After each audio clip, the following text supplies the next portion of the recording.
सूक्ष्म शरीर। वाग आदि 5 कर्मेंद्रियां, श्रवण आदि 5 ज्ञानेंद्रियां, प्राण आदि 5 प्राण, आकाश आदि 5 भूत, बुद्धि आदि अंतःकरण चतुष्टय, अविद्या तथा काम और कर्म, यह पुर्यष्टक अथवा सूक्ष्म शरीर कहलाता है। यह सूक्ष्म अथवा लिंग शरीर अपंचीकृत भूतों से उत्पन्न हुआ है। यह वासनायुक्त होकर कर्म फलों का अनुभव कराने वाला है और स्वस्वरूप का ज्ञान न होने के कारण आत्मा की अनादि उपाधि है। स्वप्न इसकी अभिव्यक्ति की अवस्था है जहां यह स्वयं ही बचा हुआ भासता है। स्वप्न में जहां यह स्वयं प्रकाश परमात्मा शुद्ध चैतन्य ही भिन्न भिन्न पदार्थों के रूप में भासता है। बुद्धि जागृत कालीन नाना प्रकार की वासनाओं से कर्ता आदि भावों को प्राप्त होकर स्वयं ही प्रतीत होने लगती है। बुद्धि ही जिसकी उपाधि है, ऐसा वह सर्व साक्षी उस बुद्धि के किए हुए कर्मों से तनिक भी लिप्त नहीं होता, क्योंकि वह असंग है। अतः उपाधिकृत कर्मों से तनिक भी लिप्त नहीं हो सकता। यह लिंग देह चिदात्मा पुरुष के संपूर्ण व्यापारों का कारण है। जिस प्रकार बढ़ई का वसूला होता है, इसीलिए यह आत्मा असंग है। नेत्रों के सदोष अथवा निर्दोष होने से प्राप्त हुए अंधापन, धुंधलापन अथवा स्पष्ट देखना आदि नेत्रों के ही धर्म है। इसी प्रकार बहरापन, गूंगापन आदि भी श्रोत्र आदि के ही धर्म है, सर्व साक्षी आत्मा के नहीं। प्राण के धर्म श्वास प्रश्वास, जम्हाई, छींक, कांपना और उछलना आदि क्रियाओं को तत्वज्ञ प्राण आदि का धर्म बतलाते हैं तथा क्षुधा पिपासा भी प्राण के ही धर्म हैं। अहंकार। शरीर के अंदर इन चक्षु आदि इंद्रिय के गोलकों में चिदाभास के तेज से व्याप्त हुआ अंतःकरण मैंपन का अभिमान करता हुआ स्थित रहता है। इसी को अहंकार जानना चाहिए। यही कर्ता, भोक्ता तथा मैंपन का अभिमान करने वाला है और यही सतत्व आदि गुणों के योग से तीनों अवस्थाओं को प्राप्त होता है। विषयों की अनुकूलता से यह सुखी और प्रतिकूलता से दुखी होता है। सुख और दुख इस अहंकार के ही धर्म हैं, नित्यानंद स्वरूप आत्मा के नहीं। प्रेम की आत्मार्थता। विषय स्वतः प्रिय नहीं होते, किंतु आत्मा के लिए ही प्रिय होते हैं, क्योंकि स्वतः प्रियतम तो सबका आत्मा ही है। इसलिए आत्मा सदा आनंद स्वरूप है, इसमें दुख कभी नहीं है। तभी सुषुप्ति में विषयों का अभाव रहते हुए भी आत्म आनंद का अनुभव होता है। इस विषय में श्रुति, प्रत्यक्ष, इतिहास और अनुमान प्रमाण मौजूद हैं। माया निरूपण। जो अव्ययी नाम वाली त्रिगुणात्मिका अनादि अविद्या परमेश्वर की पराशक्ति है, वही माया है जिससे यह सारा जगत उत्पन्न हुआ है। बुद्धिमान जन इसके कार्य से ही इसका अनुमान करते हैं। वह न सत है न असत है और न सदसत उभय रूप है, न भिन्न है न अभिन्न है और न भिन्ना भिन्न उभय रूप है, न अंग सहित है न अंग रहित है और न सांगानंग उभयात्मिका ही है, किंतु अत्यंत अद्भुत और अनिर्वचनीय रूपा, जो कहीं न जा सके ऐसी है। रज्जु के ज्ञान से सर्प भ्रम के समान वह अद्वितीय शुद्ध ब्रह्म के ज्ञान से ही नष्ट होने वाली है। अपने अपने प्रसिद्ध कार्यों के कारण सतत्व, रज और तम ये उसके 3 गुण प्रसिद्ध हैं। रजोगुण।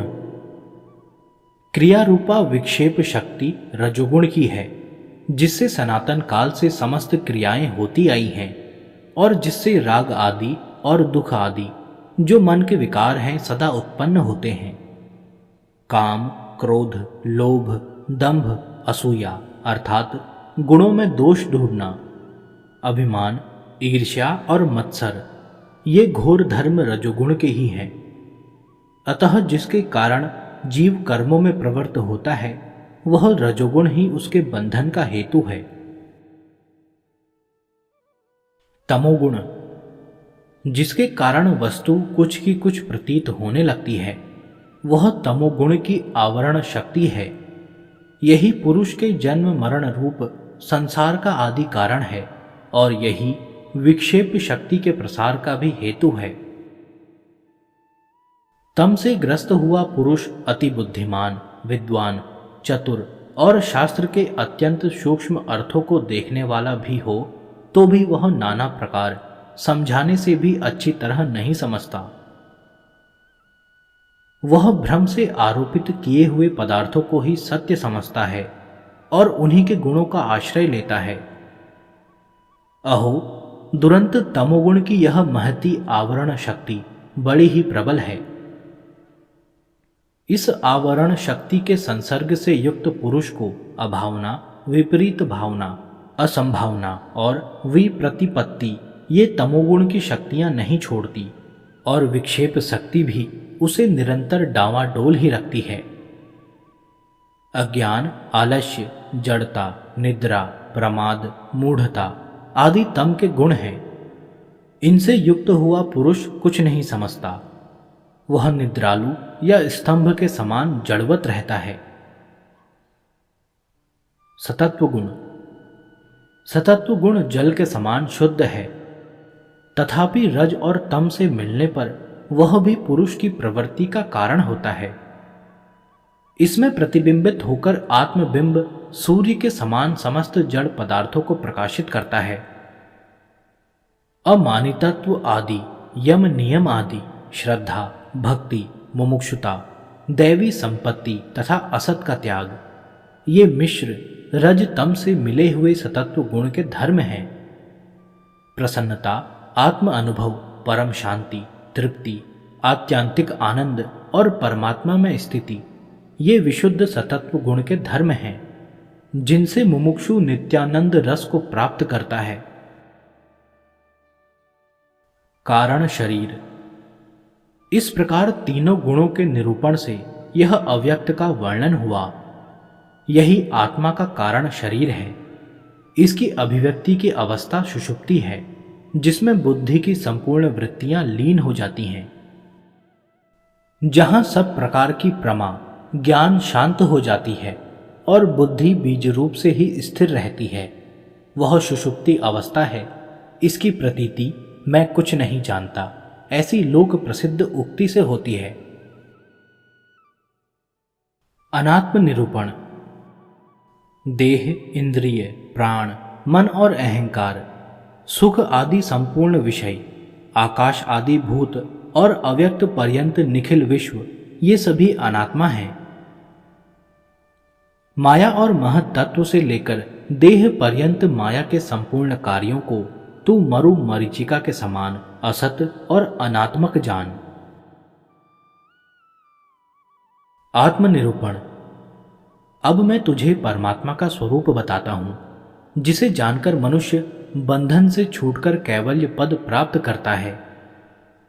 अहम प्रत्यय का आधार कोई स्वयं नित्य पदार्थ है जो तीनों अवस्थाओं का साक्षी होकर भी पंच कोशातीत है, जो जागृत, स्वप्न और सुषुप्ति तीनों अवस्थाओं में बुद्धि और उसकी वृत्तियों के होने और न होने को अहम भाव से स्थित हुआ जानता है, जो स्वयं सबको देखता है किंतु जिसको कोई नहीं देख सकता, जो बुद्धि आदि को प्रकाशित करता है किंतु जिसे बुद्धि आदि प्रकाशित नहीं कर सकते, जिसने संपूर्ण विश्व को व्याप्त किया हुआ है किंतु जिसे कोई व्याप्त नहीं कर सकता, तथा जिसके भासने पर यह आभास रूप सारा जगत भासित हो रहा है, जिसकी सन्निधि मात्र से देह, इंद्रिय, मन और बुद्धि प्रेरित हुए से अपने अपने विषयों में बरतते हैं। अहंकार से लेकर देह पर्यंत और सुख आदि समस्त विषय जिस नित्य ज्ञान स्वरूप के द्वारा घट के समान जाने जाते हैं, यही नित्य अखंडानंद अनुभव रूप अंतर आत्मा पुराण पुरुष हैं जो सदा एक रूप और बोधमात्र हैं तथा जिसकी प्रेरणा से वाग आदि इंद्रियां और प्राण चलते हैं। इस सतत्व आत्मा अर्थात बुद्धि रूप गुहा में स्थित अव्यक्त आकाश के भीतर एक परम प्रकाशमय आकाश सूर्य के समान अपने तेज से इस संपूर्ण जगत को देदीप्यमान करता हुआ बड़ी तीव्रता से प्रकाशमान हो रहा है। वह मन और अहंकार रूपी विकारों का तथा देह, इंद्रिय और प्राणों की क्रियाओं का ज्ञाता है तथा तपाए हुए लौह पिंड के समान उनका अनुवर्तन करता हुआ भी न कुछ चेष्टा करता है और न विकार को ही प्राप्त होता है। वह न जन्मता है, न मरता है, न बढ़ता है, न घटता है और न विकार को प्राप्त होता है। वह नित्य है और इस शरीर के लीन होने पर भी घट के टूटने पर घटाकाश के समान लीन नहीं होता। प्रकृति और उसके विकारों से भिन्न शुद्ध ज्ञान स्वरूप वह निर्विशेष परमात्मा सत असत सबको प्रकाशित करता हुआ जागृत आदि अवस्थाओं में अहम भाव से स्फुरित होता हुआ बुद्धि के साक्षी रूप से साक्षात विराजमान है। तू इस आत्मा को संयत चित्त होकर बुद्धि के प्रसन्न होने पर यह मैं हूं ऐसा अपने अंतःकरण में साक्षात अनुभव कर और इस प्रकार जन्म मरण रूपी तरंगों वाले इस अपार संसार सागर को पार कर तथा ब्रह्म रूप से स्थित होकर कृतार्थ हो जा। अध्यास। पुरुष का अनात्म वस्तुओं में अहम इस आत्म बुद्धि का होना ही जन्म मरण रूपी क्लेशों की प्राप्ति कराने वाला अज्ञान से प्राप्त हुआ बंधन है, जिसके कारण यह जीव इस असत शरीर को सत्य समझकर इसमें आत्मबुद्धि हो जाने से तंतुओं से रेशम के कीड़े के समान इसका विषयों द्वारा पोषण, मार्जन और रक्षण करता रहता है। मूढ़ पुरुष को तमोगुण के कारण ही अन्य में अन्य बुद्धि होती है। विवेक न होने से ही रज्जु में सर्प बुद्धि होती है। ऐसी बुद्धि वाले को ही नाना प्रकार के अनर्थों का समूह आ घेरता है। अतः हे मित्र सुन, यह जो असदग्राह असत्य को सत्य मानना है वही बंधन है। अखंड, नित्य और अद्वय बोध शक्ति से स्फुरित होते हुए अखंड ऐश्वर्य संपन्न आत्म तत्व को यह तमोमयी आवरण शक्ति इस प्रकार ढक लेती है जैसे सूर्य मंडल को राहु। अति निर्मल तेजोमय आत्म तत्व के अदृश्य होने पर पुरुष अनात्म देह को ही मोह से मैं हूं ऐसा मानने लगता है। तब रजोगुण की विक्षेप नाम वाली अति प्रबल शक्ति काम क्रोध आदि अपने बंधनकारी गुणों से इसको व्यथित करने लगती है। तब यह नाना प्रकार की नीच गतियों वाला कुमति जीव विषय रूपी विष से भरे हुए इस अपार संसार समुद्र में डूबता उछलता महामोह रूप ग्राह के पंजे में पकड़कर आत्मज्ञान के नष्ट हो जाने से बुद्धि के गुणों का अभिमानी होकर उसकी नाना अवस्थाओं का अभिनय नाटक करता हुआ भ्रमता रहता है। जिस प्रकार सूर्य के तेज से उत्पन्न हुई मेघमाला सूर्य को ही ढककर स्वयं फैल जाती है, उसी प्रकार आत्मा से प्रकट हुआ अहंकार आत्मा को ही आच्छादित करके स्वयं स्थित हो जाता है। आवरण शक्ति और विक्षेप शक्ति। जिस प्रकार किसी दुर्दिन में जिस दिन आंधी, मेघ आदि का विशेष उत्पात हो, सघन मेघों के द्वारा सूर्य देव के आच्छादित होने पर अति भयंकर और ठंडी ठंडी आंधी सबको खिन्न कर देती है, उसी प्रकार बुद्धि के निरंतर तमोगुण से आवृत्त होने पर मूढ़ पुरुष को विक्षेप शक्ति नाना प्रकार के दुखों से संतप्त करती है। इन दोनों आवरण और विक्षेप शक्तियों से ही पुरुष को बंधन की प्राप्ति हुई है और इन्हीं से मोहित होकर यह देह को आत्मा मानकर संसार चक्र में भ्रमता रहता है। बंध निरूपण। संसार रूपी वृक्ष का बीज अज्ञान है, देहात्म बुद्धि उसका अंकुर है, राग पत्ते हैं, कर्म जल है, शरीर स्तंभ तना है, प्राण शाखाएं हैं, इंद्रियां उपशाखाएं हैं, विषय पुष्प हैं और नाना प्रकार के कर्मों से उत्पन्न हुआ दुख फल है तथा जीव रूपी पक्षी ही इनका भोक्ता है। यह अज्ञान जनित अनात्म बंधन स्वाभाविक तथा अनादि और अनंत कहा गया है। यही जीव के जन्म मरण व्याधि और जरा वृद्धावस्था आदि दुखों का प्रवाह उत्पन्न कर देता है। यह बंधन विधाता की विशुद्ध कृपा से प्राप्त हुए विवेक विज्ञान रूप शुभ्र और मंजुल महाखड्ग के बिना और किसी अस्त्र शस्त्र वायु अग्नि अथवा करोड़ों कर्म कलापों से भी नहीं काटा जा सकता। जिसका श्रुति प्रामाण्य में दृढ़ निश्चय होता है, उसी की स्वधर्म में निष्ठा होती है और उसी से उसकी चित्त शुद्धि हो जाती है। जिसका चित्त शुद्ध होता है उसी को परमात्मा का ज्ञान होता है और इस ज्ञान से ही संसार रूपी वृक्ष का समूल नाश होता है। अन्नमय आदि 5 कोशों से आवृत हुआ आत्मा अपनी ही शक्ति से उत्पन्न हुए शिवाल पटल से ढके हुए वापी के जल की भांति नहीं भासता। जिस प्रकार उस शिवाल के पूर्णतया दूर हो जाने पर मनुष्यों के तृषारूपी ताप को दूर करने वाला तथा उन्हें तत्काल ही परम सुख प्रदान करने वाला जल स्पष्ट प्रतीत होने लगता है, उसी प्रकार 5 कोशों का अपवाद करने पर यह शुद्ध नित्यानंद एक रस स्वरूप अंतर्यामी स्वयं प्रकाश परमात्मा भासने लगता है। बंधन की निवृत्ति के लिए विद्वान को आत्मा और अनात्मा का विवेक करना चाहिए। उसी से अपने आप को सच्चिदानंद रूप जानकर वह आनंदित हो जाता है। जो पुरुष अपने असंग और अक्रिय प्रत्यग आत्मा को मुझ में से सीख के समान दृश्य वर्ग से पृथक करके तथा सबका उसी में लय करके आत्मभाव में ही स्थित रहता है, वही मुक्त है। अन्नमय कोश। अन्न से उत्पन्न हुआ यह देह ही अन्नमय कोश है, जो अन्न से ही जीता है और उसके बिना नष्ट हो जाता है। यह त्वचा चर्म मांस रुधिर अस्थि और मल आदि का समूह स्वयं नित्य शुद्ध आत्मा नहीं हो सकता। यह जन्म से पूर्व और मृत्यु के पश्चात भी नहीं रहता, क्षण में जन्म लेता है, क्षणिक गुण वाला है और अस्थिर स्वभाव है तथा अनेक तत्वों का संघात जड़ और घट के समान दृश्य है। फिर यह भाव विकारों का जानने वाला अपना आत्मा कैसे हो सकता है?